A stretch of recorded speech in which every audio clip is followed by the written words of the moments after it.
الحمد لله رب العالمين وصلى الله وسلم وبارك على نبينا محمد وعلى آله وصحبه أجمعين أما بعد.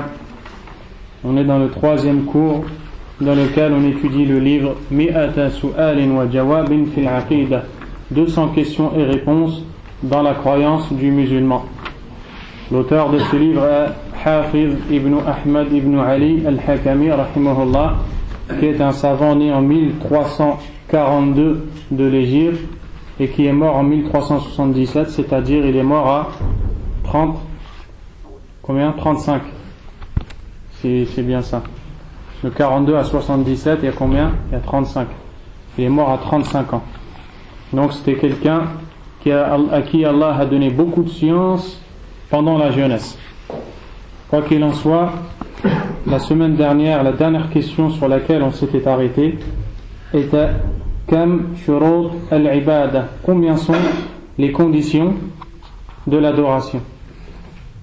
La réponse qu'il donne, parce que c'est un livre dans lequel il y a une question et l'auteur du livre lui-même il te donne la réponse. Elles étaient de 3.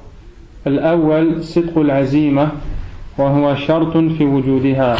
La première condition, la pleine détermination, être déterminé à adorer Allah et à faire cet acte. Al-thani ikhlasun niyya. La deuxième, être sincère dans l'intention qu'on a lorsqu'on fait cette adoration. Al-thalith muwafaqatu ash-shar'i alladhi amara Allah ta'ala alla yudana illa bih. Que cet acte que l'on veut faire soit en accord avec la législation d'Allah. Et on va expliquer ces 3 conditions. On revient juste sur un point. Quand on parle des conditions de l'adoration, que lui ici il en a cité 3, en fait, pour que les actes ou les adorations soient acceptés par Allah, il faut 2 conditions. Allah Azza wa Jal la yaqbalu amal al-insan illa bi shartayn ithnayn. Allah n'accepte l'acte de quiconque que s'il a rempli 2 conditions. C'est ce qu'on appelle shurut qabul al-a'mal, les conditions d'acceptation de l'acte ou des actes. Elles sont au nombre de 2 qui sont ikhlasun niyyati lillah, la sincérité dans l'accomplissement de cet acte, et on va l'expliquer ici. Et la deuxième, que cet acte soit fait conformément à la manière de faire du prophète sallallahu alayhi wa sallam, et aussi on va l'expliquer. Le cheikh ici, il a apporté 3 conditions, et en fait la première, ce n'est pas la première qu'il a appelée sidqul azima, c'est-à-dire la détermination, la pleine volonté de vouloir faire cet acte-là. C'est pas une condition pour qu'Allah Azza wa Jal t'accepte ton acte, mais ce qu'il a voulu dire par là, c'est que lorsque tu veux faire une ibadah, une adoration, il faut que tu sois déterminé à la faire. C'est ça qu'il a voulu dire. Est-ce que vous avez compris? Lorsque tu veux faire la salat, lorsque tu vas accomplir la salat qui est pour toi une obligation, tu dois être déterminé à la faire. Qu'est-ce qu'on veut dire par tu dois être déterminé? Tu ne dois pas être comme les hypocrites qui font des actes mais qui ont en vérité dans le cœur ils n'ont pas envie de le faire. C'est ça qu'il veut dire. C'est comme si qu'il te disait c'est une condition pour ne pas être un hypocrite. C'est pour ça que dans la 9e question qu'on a lue la semaine dernière, Ma huwa sidqul azima, qu'est-ce que nous voulons dire par la détermination? La réponse, huwa tarku at-takasuli wat-tawani wa badlu al-juhdi fi an yusaddiqa qawlahu bi fi'lihi. L'abandon de la paresse et de la fainéantise et le fait de faire des efforts afin que par ses actes il montre que sa parole est vraie, c'est-à-dire que il ne doit pas être paresseux dans l'adoration d'Allah et dans l'obéissance d'Allah subhanahu wa ta'ala. Qala Allah ta'ala, parce qu'Allah Azza wa Jalla a dit Ya ayyuhalladhina amanu, ô vous qui avez cru, lima taquluna ma la taf'alun, pourquoi dites-vous ce que vous ne faites pas? Kabura maqatan 'inda Allah an taqulu ma la taf'alun. Allah éprouve de l'aversion. Allah Azza wa Jal déteste que vous dites ce que vous ne faites pas. Et le croyant, il doit adorer Allah subhanahu wa ta'ala. Et quand il dit ashhadu an la ilaha illallah, il doit mettre en pratique ce que veut dire cette parole. Et quand il dit ashhadu anna Muhammadan Rasulullah, il doit mettre en pratique, il doit montrer qu'il est véridique. Sinon il rentrera dans ce verset. Celui qui dit Ashhadu anna Muhammadan Rasulullah, j'atteste que Mohammed est le messager d'Allah, et ensuite il ne suit pas sa sunna, eh bien lui il rentre dans le verset. Il rentre dans le verset. Pourquoi vous dites ce que vous ne faites pas? Tu attestes que Mohammed est le messager d'Allah et que c'est lui qu'il faut suivre, mais quand tu es appelé à suivre sa sunna, tu ne la mets pas en pratique. Pire encore, les gens qui se moquent de la sunna. Ça, c'est le degré le plus grave. C'est les gens qui rentrent en premier dans ces versets-là. Parce qu'ils disent Ashhadu anna Muhammadan Rasulullah, ils ne suivent pas la sunna, et quand quelqu'un suit la sunna, ils leur disent oui, tu es dur dans ta religion, tu as une mentalité bizarre, tu as ramené une nouvelle religion, alors que quand il fait quelque chose, il dit Qala Allah, Qala Rasulullah. Et celui qui le critique, quand il le critique, il ne fait que de dire on m'a dit dans ma famille, moi j'ai pas l'habitude de voir ça, etc. Ça c'est pas accepté chez Allah subhanahu wa ta'ala, et celui qui se conduit comme ça, il est en danger devant Allah tabaraka wa ta'ala. Donc le musulman, le croyant, lorsqu'il fait un acte d'adoration, il doit être déterminé à le faire. Et lorsqu'Allah parle des hypocrites qui se lèvent paresseux pour accomplir la prière du matin, il dit وَإِذَا قَامُوا إِلَى الصَّلَاةِ قَامُوا كُسَالَى يُرَاءُونَ النَّاسَ وَلَا يَذْكُرُونَ اللَّهَ إِلَّا قَلِيلًا. Lorsqu'ils se lèvent le matin pour accomplir la prière, ils se lèvent paresseux. Et ils font cela pour que les gens les voient. Donc ils ne sont pas déterminés à se lever au Fajr. Ils le font parce que sinon on va parler, on va dire il ne vient jamais. Ils le font parce que, pour ces raisons-là. Donc ceux-là, quand ils vont à la salat, ils ne sont pas déterminés. Et Allah veut de toi que lorsque tu fais un acte d'adoration, d'obéissance, tu dois être déterminé à le faire pour sortir du rang des hypocrites, pour te différencier d'eux. Après que tu es déterminé à faire l'action, sache que quand tu vas faire cet acte, il sera accepté si tu as rempli deux conditions. Voilà, c'est clair?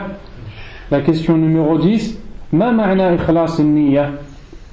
Qu'est-ce que nous voulons dire par la sincérité dans l'intention?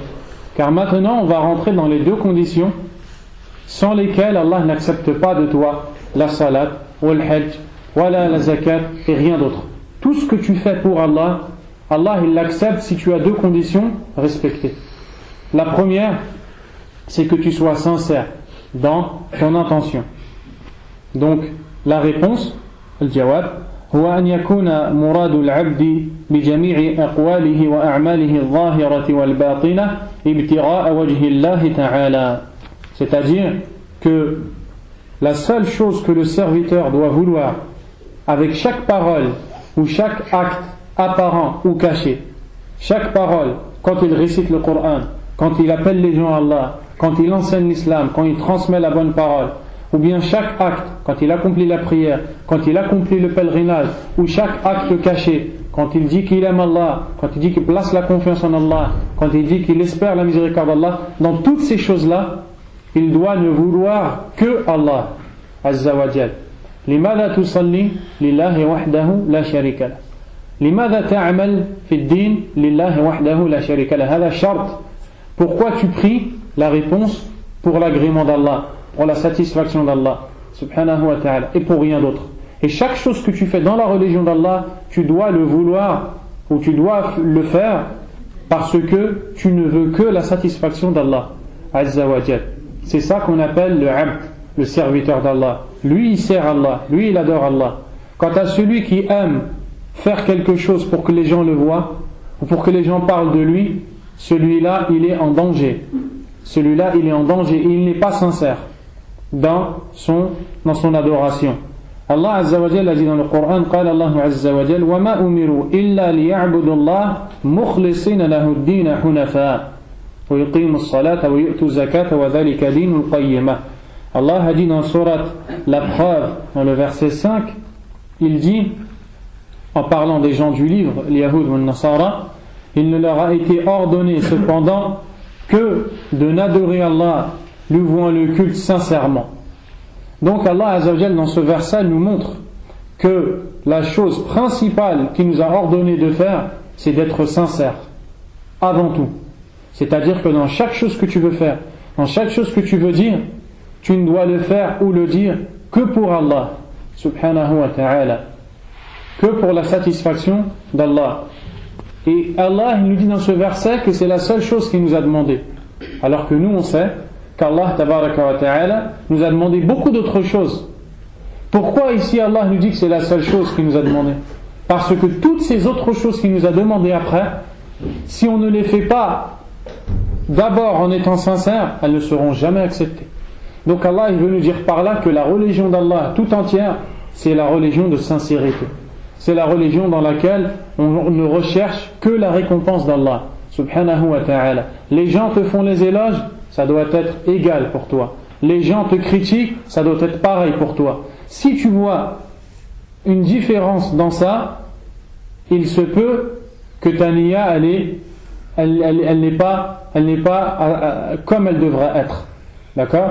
Mais c'est pas tout le temps. Parce que des fois, quand tu entends les gens te faire les éloges ou parler en bien de toi, ça t'encourage. On va pas dire là que tu n'es pas sincère. C'est pas ça qu'on veut dire. Mais des fois, chaque personne est le médecin de lui-même. Des fois, la personne, il n'a pas envie de faire un truc, il n'a pas envie de faire un acte, et il entend que les gens le voient ou que les gens l'entendent, il vient faire cette chose-là. S'il fait cette chose-là juste parce qu'on le regarde, là il n'est pas sincère avec Allah. S'il fait cette chose-là parce que les gens l'ont encouragé, la présence des gens est une chose qu'il a encouragé à faire, on ne dit pas qu'il n'est pas sincère. L'essentiel c'est de retenir que lorsque tu fais un acte, tu ne dois vouloir que la satisfaction d'Allah subhanahu wa ta'ala. Ensuite, il a mentionné l'autre verset où Allah tabaraka wa ta'ala dit وَمَا لِأَحَدٍ عِنْدَهُ مِنْ نِعْمَةٍ تُجَزَى إِلَّا بِتِغَاءَ وَجْهِ رَبِّهِ الْأَعْلَى وَلَسَوْفَ يَرْضَى. Dans sourate La Nuit, le verset 19-20, vous retournerez directement à la traduction du verset et moi je vais passer au verset suivant. Mais on retient de ce verset qu'Allah parle de quelqu'un qui ne veut par ses actes que la satisfaction d'Allah subhanahu wa ta'ala. Troisième verset, Surat al-Insan, l'homme, verset 9. Lorsqu'Allah azza wa jal parle des gens pieux qui sont les gens du paradis, ces gens-là, dans ce bas monde, ils nourrissaient les pauvres et ils leur donnaient des sadaqat. La raison qui les a poussés à faire ces actes-là, eux-mêmes, ils l'ont dit. Allah dit dans le verset que eux, ils ont dit Innama nut'imukum liwajhillah la nuridu minkum jaza'an wala shukura. Nous ne vous nourrissons que à la recherche du visage d'Allah. Et nous ne voulons pas de vous de rétribution ni de remerciement. C'est-à-dire que moi, quand je t'ai rendu service, ou quand je t'ai donné, alaykum salam, quand je t'ai donné une aumône, ou quand je t'ai aidé, je n'ai voulu que la satisfaction d'Allah azza wa jal. Je n'ai pas fait ça pour que tu me remercies ou pour que tu me sois reconnaissant. Je n'ai pas fait ça non plus pour que tu me récompenses, car la récompense que j'attends c'est la récompense d'Allah subhanahu wa ta'ala. Donc ces gens-là, ils ont fait partie des gens du paradis pour cette raison-là, parce que quand ils ont fait les ibadah, ils ne l'ont fait que pour Allah, et ça c'est une condition pour qu'Allah te l'accepte, car celui qui fait un acte pour autre qu'Allah, Allah azza wa jal ne l'accepte pas. وقال تعالى, et Allah a dit dans surat Ash-Shura, la consultation, c'est le verset 20, من كان يريد حرث الآخرة نزد له في حرثه ومن كان يريد حرث الدنيا نؤتيه منها وما له في الآخرة من نصيب الذي يعمل عمل الآخرة من أجل الدنيا الله عز وجل يزيد له يبتليه والذي يعمل عمل الآخرة من أجل الآخرة الله سبحانه وتعالى يتقبل منه. Dans ce verset, Allah nous dit que celui qui par ses actes recherche le labour de ce bas monde, c'est-à-dire il fait des actes de l'au-delà, mais il cherche une chose de cette dunya en vérité. Alaykum salam. Celui-là, Allah il va lui rajouter, il va lui donner ce qu'il veut. Ah, t'as voulu qu'on parle de toi, t'as voulu gagner de l'argent par ton acte, je vais te donner ce que tu veux, mais tu n'auras rien dans l'au-delà. Tu veux être reconnu, tu as voulu une renommée, tu as voulu que les gens te donnent une place tellement qu'ils t'aiment, ils te donnent de l'argent, tu as voulu cela, je vais te le donner, mais tu n'auras rien fait l'akhirah et tu entreras en enfer, wal'iyadu billah. Il n'aura aucune part dans l'akhirah. Donc la sincérité envers Allah est une condition sans laquelle Allah azza wa jalla n'accepte pas ni prière, ni aumône, ni aucune des bonnes actions. Et le musulman doit vivre constamment avec la sincérité avec Allah Azza wa Jal, dans tout ce qu'il fait, dans tout ce qu'il dit, avec la niya sincère envers Allah subhanahu wa ta'ala. 11e question. السؤال الحادي عشر ما هو الشرع الذي أمر الله تعالى ألا يدان إلا به. Nous sommes en train de parler des deux conditions sans lesquelles Allah n'accepte pas les actes. On a parlé de la première, qui consiste à être sincère lorsqu'on fait un acte. Celui qui n'est pas sincère, son acte n'est pas accepté. Mais il manque une deuxième condition. Car celui qui est sincère mais qui ne remplit pas la deuxième condition, Allah n'accepte pas de lui aucun acte. Quelle est donc cette condition? Quelle est cette religion qu'Allah nous a ordonné de mettre en pratique? La réponse, هي الحنيفية ملة إبراهيم. La réponse, c'est ce qu'on appelle en arabe, et je laisserai ce mot en arabe, al-Hanifiyya, la religion de Ibrahim alayhi salam. Al-Hanifiyya, ça vient du mot arabe hanf. Al-hanf, ça veut dire se pencher, al-mayl. Al-hanf huwa al-mayl. Al-hanf, ça veut dire le fait de se pencher. Pourquoi celui qui adore Allah seul s'appelle al-hanif? Parce qu'il a penché vers l'adoration d'Allah Azza wa Jal. Il a penché que vers l'adoration d'Allah subhanahu wa ta'ala. Et les gens qui n'adorent que Allah sont appelés hunafa, c'est-à-dire ceux qui n'ont penché que vers l'adoration d'Allah. Leur cœur ne s'est dirigé que vers Allah. Donc ça veut dire qu'ils sont sincères pour Allah subhanahu wa ta'ala. Et la religion qu'Allah nous ordonne de suivre, c'est la religion de la sincérité, qui est la religion d'Ibrahim, et qui est également la religion de l'ensemble des prophètes.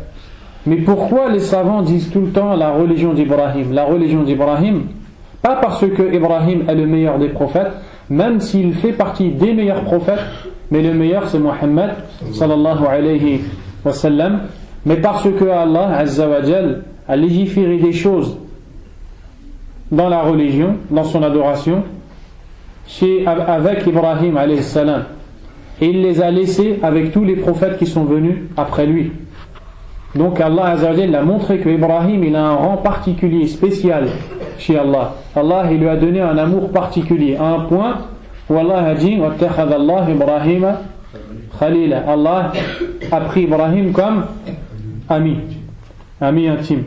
Donc Ibrahim alayhi salam par exemple, c'est avec lui qu'Allah a légiféré al-khitan, c'est avec lui qu'Allah a légiféré la circoncision. Et après lui, tous les autres prophètes, ils ont eu l'ordre ou le fait de mettre en pratique la circoncision. Ibrahim alayhi salam est celui qui a construit la Kaaba avec son fils Ismaïl. Ibrahim alayhi salam est celui qui a lapidé al-shaytan, Rami al-Jimar. Le premier à avoir fait ça, c'est Ibrahim, quand il est parti vers la Palestine et qu'il a laissé sa femme et son fils à l'endroit où il y a la Kaaba. Al-Shaytan il est venu à 3 endroits pour lui dire n'obéis pas à Allah, ne laisse pas ta femme, n'obéis pas. Et Ibrahim il lui a lancé des pierres. Aujourd'hui lorsqu'on va accomplir le pèlerinage, à ces mêmes endroits il y a des murs sur lesquels on doit lancer des pierres, et ça fait partie des rites du pèlerinage. Donc Ibrahim alayhi salam, Allah lui a légiféré des choses et il a ordonné aux autres prophètes de le suivre dans ces choses-là. Sinon tous les prophètes sont des hunafa, c'est-à-dire tous les prophètes vont vers l'adoration d'Allah Azza wa Jal seul, sans associer. قال الله تبارك وتعالى, Allah élevé soit-il a dit Inna ad-dina 'inda Allahi al-Islam. Certes, la religion chez Allah c'est l'islam, c'est-à-dire ad-din al-maqboul 'inda Allah huwa al-Islam faqat. La seule religion qu'Allah accepte c'est l'islam, et l'islam c'est la religion de tous les prophètes. Tous les prophètes sont des musulmans. Le musulman c'est celui qui est soumis à Allah Azza wa Jal, qui adore Allah seul sans associer. وقال تعالى, et Allah lui soit-il a dit أفغير دين الله يبغون وله أسلم من في السماوات والأرض طوعا وكرها. Dans sourate Ali, donc le premier verset c'est dans sourate Ali Imran, c'est le verset 19, et ce deuxième verset c'est également dans sourate Ali Imran, verset 83. Allah Azza wa Jalla a dit est-ce une autre religion d'Allah qu'il recherche, alors qu'à lui s'est soumis ceux qui sont dans les cieux et sur terre, de bon gré et de mal gré?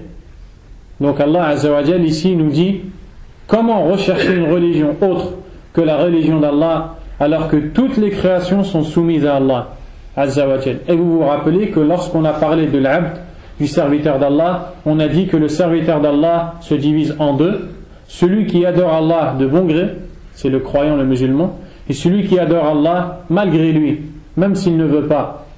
Et ça englobe tout le monde, parce que on est tous des serviteurs d'Allah. On ne peut pas se passer de ce qu'Allah nous donne comme subsistance. C'est pour ça qu'Allah dans ce verset dit: est-ce une autre religion d'Allah qu'ils vont rechercher, alors qu'à lui c'est soumis tout ce qu'il y a dans les cieux et sur la terre, de bon gré ou de mal gré, qu'ils le veuillent ou non, ils sont tous soumis à Allah Azza wa Jal.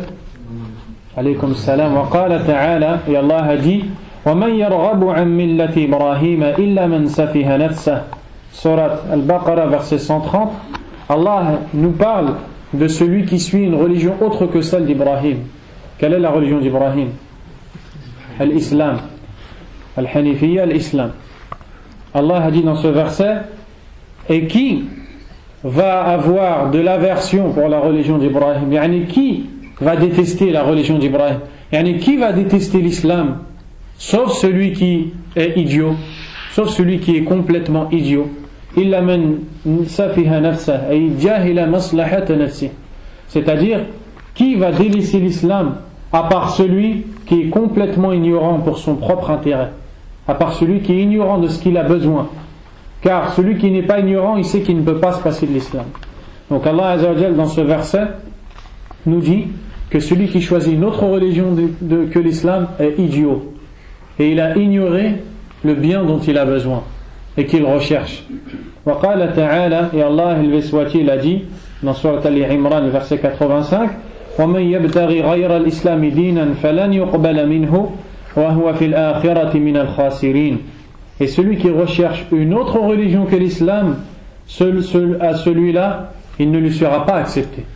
Celui qui veut adorer Allah avec une autre religion que l'islam, Allah ne lui acceptera pas. Allah n'acceptera rien des Yahoud, des Juifs. Il n'acceptera pas Nasara. Il n'acceptera pas Ubbad al-Shams, Ubbad al-Qamar, Ubbad al-Baqar. Il n'acceptera rien sauf du musulman et le mu'min. C'est la seule religion qu'Allah Azza wa Jal il accepte. Donc on comprend qu'il n'y a pas trois religions de monothéisme, comme les gens ignorants disent. Il n'y a qu'une religion de monothéisme, parce que le monothéisme c'est le tawhid, c'est le fait d'adorer Allah tabaraka wa ta'ala seul. Il n'y a que les musulmans qui adorent Allah Azza wa Jal seul. Tous les autres sont des associateurs. Donc la seule religion qui est acceptée, qui est la seule religion de monothéisme, c'est l'islam. Et sans Allah Azza wa Jal n'accepte pas d'autre religion que ça. Ça veut dire que le chrétien n'est pas un croyant, le juif n'est pas un croyant, l'associateur n'est pas un croyant. Le seul croyant c'est le musulman, le mu'min. Allah Azza wa Jal a dit dans Surat Al-Shura, la consultation: Am lahum shuraka'u shara'u lahum min ad-din ma lam ya'zan bihi Allah, c'est-à-dire, ou bien ont-ils des associés qui leur ont légiféré en matière de religion une chose qu'Allah n'a pas permise? Dans ce verset-là, Allah Azza wa Jal nous dit que dans la religion, on ne doit suivre que ce qu'Allah Azza wa Jal a légiféré et que ce qu'Allah a permis que l'on suive. Ça veut dire que toute autre chose que cela, on ne doit pas le faire. On ne doit pas faire une chose dans la religion d'Allah qu'Allah n'a pas demandé de faire. Car Allah connaît le bien mieux que nous, on ne le connaît. Et si Allah Azza wa Jal ne nous a pas demandé de faire une chose, c'est-à-dire qu'on n'a pas besoin de la faire. Vous avez remarqué que nous, on est en train de parler des deux conditions pour lesquelles Allah accepte les actes, qui sont le fait d'être sincère envers Allah et le fait de faire cet acte conformément à la législation d'Allah. Mais ici, dans la réponse du shirk, si on étudie bien la réponse du shirk, la réponse, elle ne convient pas à la question. Elle ne convient pas à la question. Parce que la question c'est: quelles sont les conditions pour qu'Allah accepte les actes? La première, elle a été citée, c'est d'être sincère. La deuxième, c'est que lorsqu'on fait cet acte, on doit le faire que conformément à la sunna. Et il ne nous a pas donné cette réponse-là, le cheikh ici. Il nous a donné une réponse générale. Il nous a dit que on doit adorer Allah selon l'islam. C'est une réponse générale. Mais si on voulait vraiment la réponse, eh bien ça c'est pas la réponse à la question. Même si ce qu'il a dit c'est vrai. La réponse à la question, quelle est la deuxième condition pour qu'Allah accepte nos actes, c'est de suivre la sunna. De faire cet acte conformément à la sunna. Lorsque tu pries, tu dois prier sincèrement et tu dois prier comme le prophète. Ça veut dire alayhi salatu wassalam. Ça veut dire que si tu pries et que tu es sincère, mais tu ne fais pas la prière comme le prophète il l'a fait alayhi salatu wassalam, Allah il ne l'accepte pas.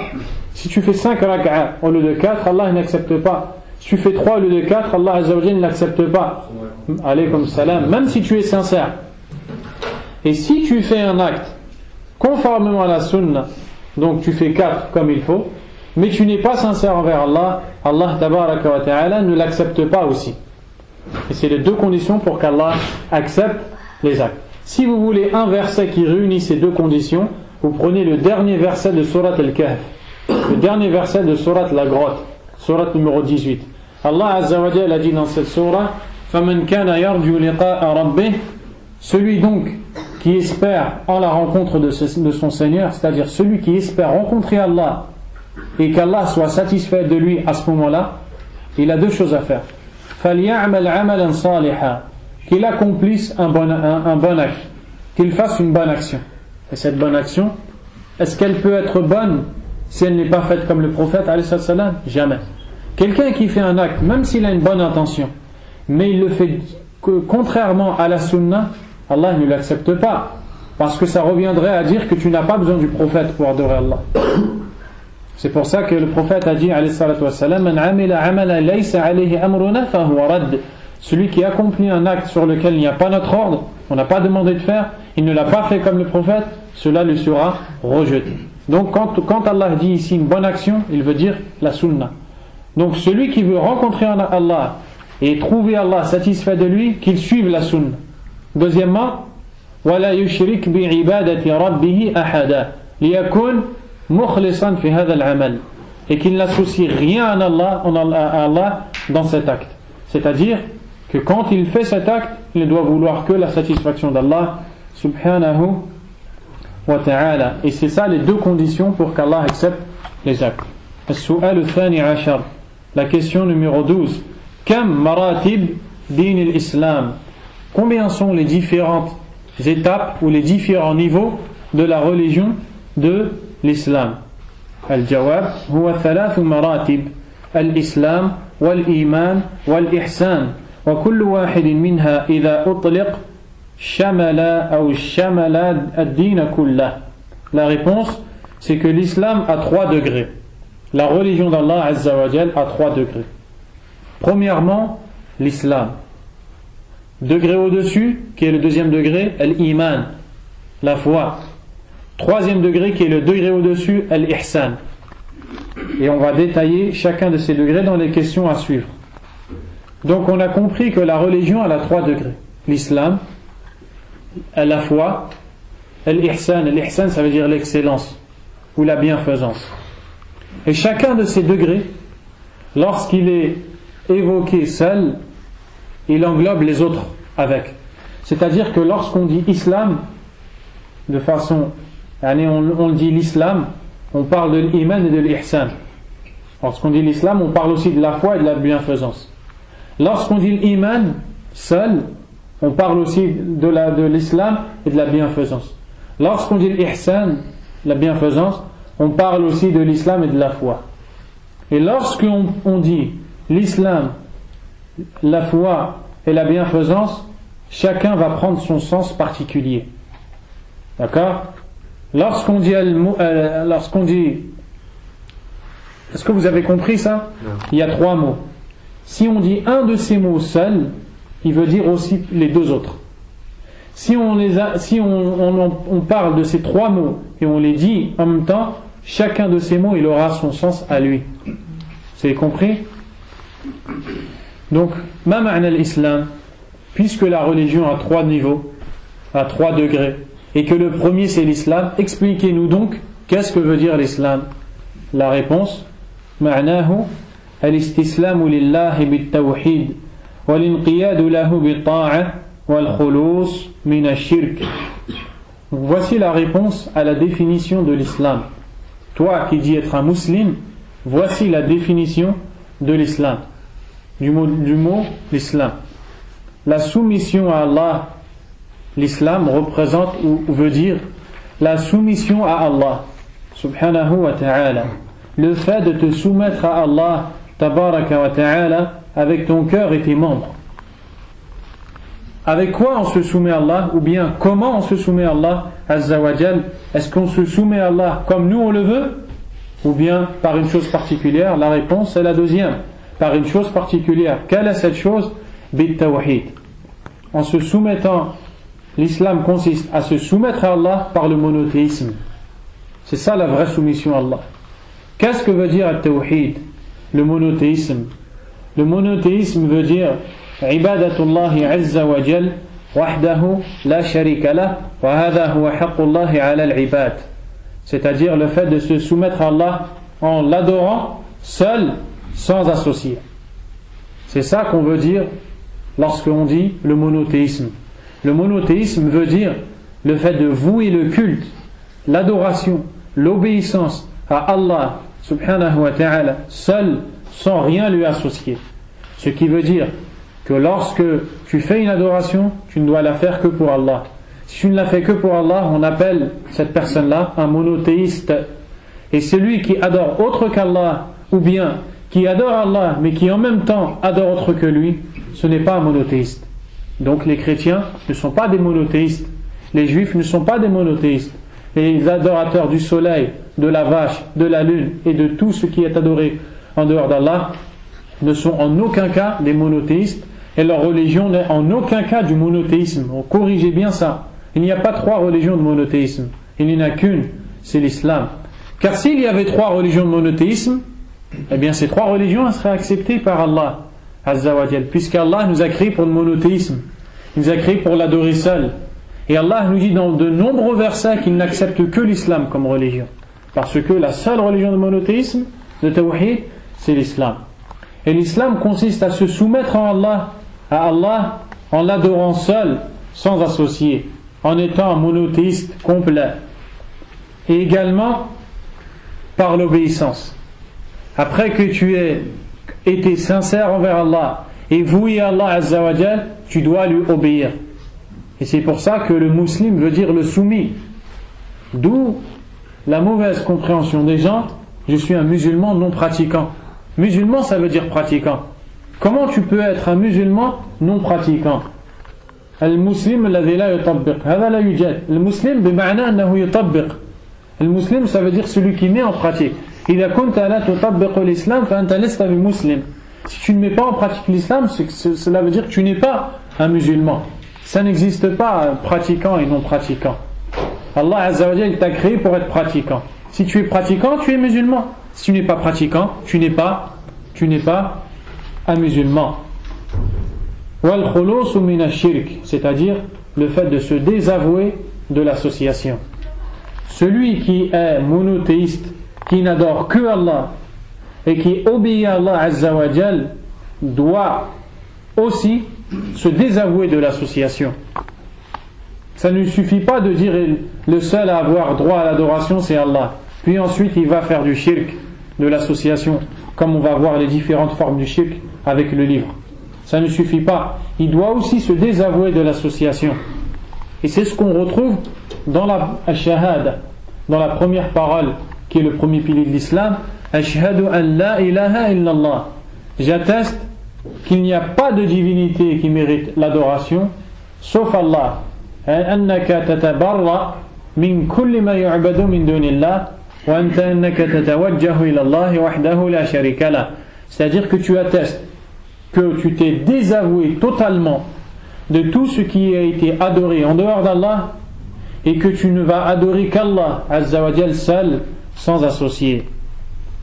Et c'est ce qu'on retrouve dans la parole d'Allah azza wa jal lorsque Ibrahim alayhi salam a dit à son peuple, c'est dans Surat Az-Zukhruf, les ornements: Allah a dit que Ibrahim a dit à son peuple وَإِذْ قَالَ إِبْرَاهِيمُ لِأَبِيهِ وَقَوْمِهِ, et lorsque Ibrahim dit à son père et à son peuple إِنِّي بَرَاءٌ مِمَّا تُشْرِكُونَ مِمَّا تَعْبُدُونَ, je me désavoue totalement de ce que vous adorez, vous qui adorez les statues. إِلَّا الَّذِي فَطَرَنِي, sauf celui qui m'a créé. فَإِنَّهُ سَيَهْدِينَ, car certes celui-là va me guider. Qui est-ce? Allah Azza wa Jalla. وَجَعَلَهَا كَلِمَةً بَاقِيَةً فِي عَقِبِهِ لَعَلَّهُمْ يَرْجِعُونَ, et il a fait de cette parole une parole qui restera après sa descendance, peut-être reviendront-ils. مَا هِيَ هَذِهِ الْكَلِمَةِ, quelle est cette parole? La ilaha illallah. Cette parole c'est la ilaha illallah. Donc on a compris dans ce verset que le sens de la ilaha illallah inni bara'un mimma ta'buduna min dunillah illa alladhi fatarani, hada ma'na la ilaha illallah. Je me désavoue totalement de ce que vous avez adoré en dehors d'Allah, sauf celui qui m'a créé. Je ne me désavoue pas de lui. Et c'est exactement ça le sens de la ilaha illallah. Donc la définition de l'islam, c'est le fait de n'adorer qu'Allah et de n'obéir qu'à Allah Azza wa Jal en soumission, en adoration, et de se désavouer de tout ce qui est adoré en dehors d'Allah subhanahu wa ta'ala. Et c'est la seule religion qu'Allah accepte, et les gens qui mettent en pratique cette religion sont les musulmans, les croyants en Allah subhanahu wa ta'ala. Et ceux qui ne mettent pas en pratique cette religion ne sont pas des croyants chez Allah. Allah Azza wa Jalla a dit dans le Coran وَمَنْ أَحْسَنُ دِينًا مِمَّنْ أَسْلَمَ وَجْهَهُ لِلَّهِ. Dans Surat An-Nisa, le verset 125, Allah a dit: qui est meilleur en religion que celui qui a soumis son visage totalement à Allah?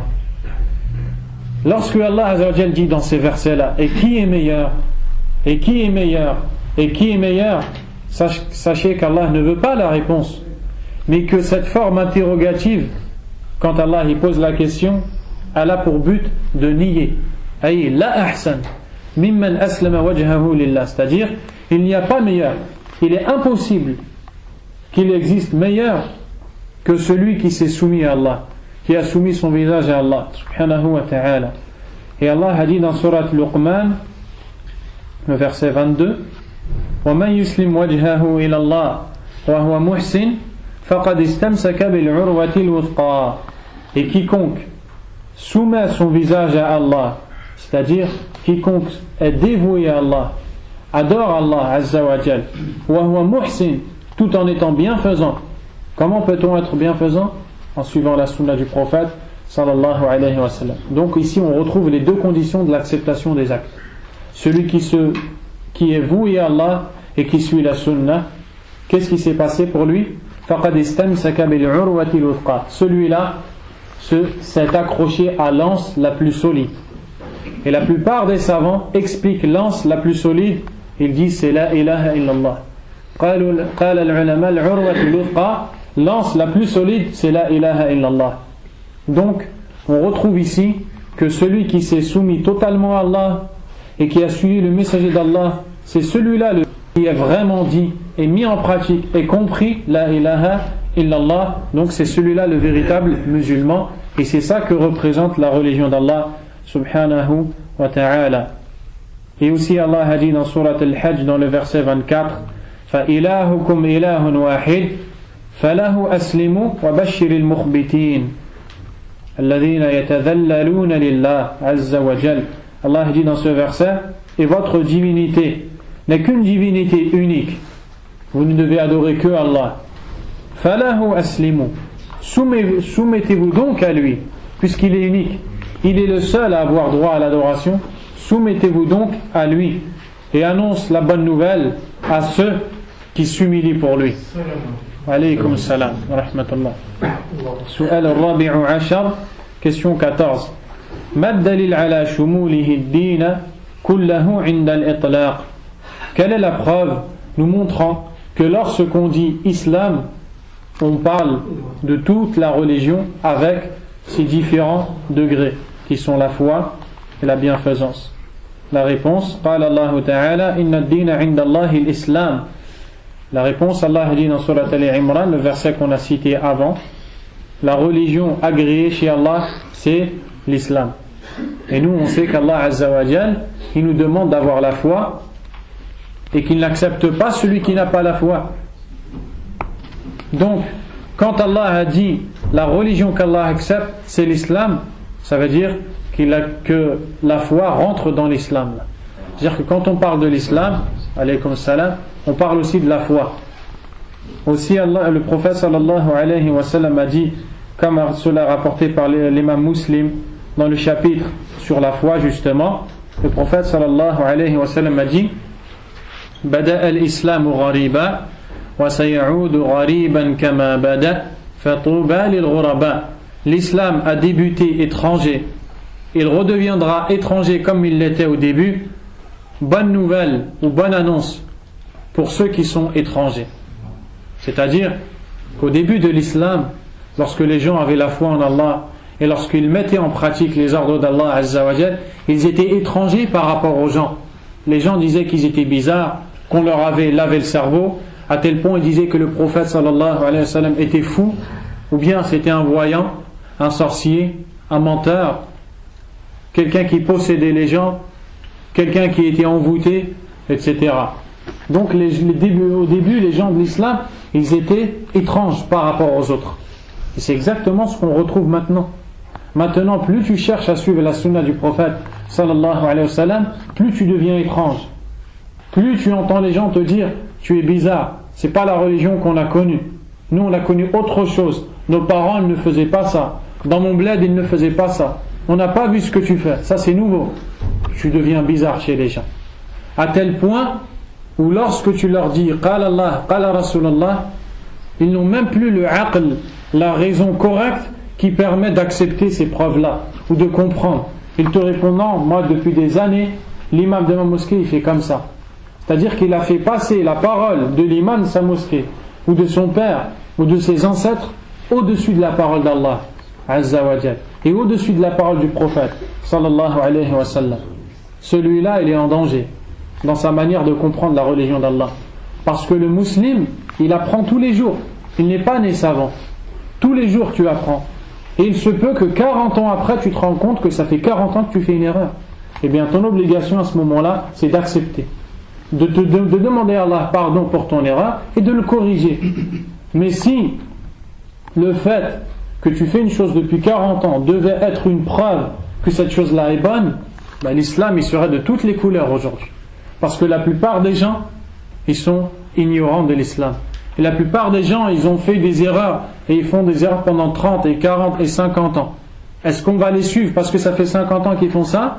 Ou bien est-ce qu'on va revenir à la parole d'Allah et à celle du prophète sallallahu alayhi wa sallam? C'est ça le sens de la parole. L'islam a débuté étrange, et il va redevenir étrange comme il l'était. Bonne annonce donc pour les étrangers. Ceux qui, vers la fin des temps, vont s'accrocher à la sunna du prophète sallallahu alayhi wa sallam, bonne nouvelle pour ces gens-là. Malgré le nombre de troubles, le nombre d'égarés, le nombre d'ignorances, le nombre de désobéissances, de tentations, de péchés, il est là à s'accrocher à la sunna du prophète sallallahu alayhi wa sallam. Bonne nouvelle donc pour ces gens-là. Et le prophète sallallahu alayhi wa sallam a également dit, comme le rapporte l'imam Ahmed, il nous dit Afdalul Islam imanun billah. Le meilleur de l'islam, c'est la croyance, c'est la foi en Allah subhanahu wa ta'ala wa alaykum salam. Donc quand on parle de l'islam, on parle aussi de la foi. Su'al al-khamis ashar, question numéro 15. Ma ad-dalilu ala ta'rifihi bil arkan al-khamsati 'inda at-tafsil. Quelle est la preuve que lorsque nous parlons de l'islam de façon détaillée, nous disons qu'il y a 5 piliers? La réponse, car nous savons que l'islam est bâti sur 5 piliers. La réponse, qawluhu sallallahu alayhi wa ala alihi wa sallam fi hadith su'al Jibril iyyahu 'anid-din, dans la question. Donc la réponse c'est la preuve que l'islam a 5 piliers. Le hadith où Jibril est venu sous l'apparence d'un être humain voir le prophète sallallahu alayhi wa sallam, hadith rapporté par al-Bukhari et Muslim selon Abdullah ibn Umar, il est venu sous la forme d'un être humain pour lui poser un certain nombre de questions, et parmi lesquelles akhbirni anil islam, informe-moi au sujet de l'islam. Le prophète sallallahu alayhi wa sallam lui a dit Al-Islam, an tashhada la ilaha illallah wa anna Muhammadan Rasulullah. L'islam consiste à ce que tu attestes que la seule divinité qui a le droit à l'adoration, c'est Allah, et que le messager d'Allah, c'est Muhammad sallallahu alayhi wa sallam, wa tuqim as-salah, que tu accomplisses les 5 prières quotidiennes, wa tu'ti az-zakah, que tu acquittes l'aumône en la payant, wa tasum Ramadan, que tu accomplisses le jeûne pendant le mois de Ramadan, wa tahujja al-bayta in istata'ta ilayhi sabila, et que tu accomplisses le pèlerinage de la maison sacrée si tu en as la capacité physique et financière. Donc nous voyons dans ce hadith que lorsque le prophète sallallahu alayhi wa sallam parle de l'islam en détail, il nous parle de ces 5 piliers. Et dans les hadiths précédents, lorsqu'il nous parle de l'islam de façon globale, il nous dit l'islam c'est la croyance en Allah Azza wa Jal. Dans notre hadith, le hadith de Omar qui est rapporté par le Bukhari et Muslim, il nous dit Bunya al-Islamu ala khams. L'islam a été bâti sur 5, c'est-à-dire sur 5 piliers. Et dans la suite du hadith, il nous a cité les 5 piliers de l'islam. فذكر هذا غير أنه قدم الحج على صوم رمضان وكلاهما في الصحيحين. Donc dans ce deuxième hadith, il a également cité les 5 piliers de l'islam, sauf que dans l'ordre, il y a une différence, c'est que dans le premier hadith, le hajj a été cité comme étant le 5e pilier de l'islam, et dans le deuxième comme étant le 4e pilier de l'islam. Quoi qu'il en soit, le hajj est un pilier de l'islam. As-su'al as-sadis ashar. La question numéro 16, on la verra dans le cours prochain. Et le cours prochain, il aura lieu à partir du 19 novembre, incha'Allah ta'ala, car je serai absent pendant ces deux semaines. Je serai au Hajj, incha'Allah, si Allah Azza wa Jal me facilite. Je pars jeudi prochain, bi fadlillahi Azza wa Jal. Donc je serai absent pendant 2 semaines. Je raterai le samedi qui arrive, le samedi d'après et l'autre encore. Et on reprendra les cours le samedi 19, incha'Allah ta'ala. نسأل الله عز وجل بأسمائه الحسنى وصفاته العلى أن يوفقنا لطاعته دائما أبدا وأن يغفر لنا ذنوبنا ويستر عيوبنا ويرحم والدينا ويدخلنا الجنة ويحفظنا من النار. Demande Allah عز وجل de nous pardonner nos fautes et de nous aider à lui obéir constamment. والله أعلم وصلى الله وسلم وبارك على نبينا محمد وعلى آله وأصحابه أجمعين. سبحانك اللهم وبحمدك أشهد أن لا إله إلا أنت أستغفرك وأتوب إليك وبارك الله فيك.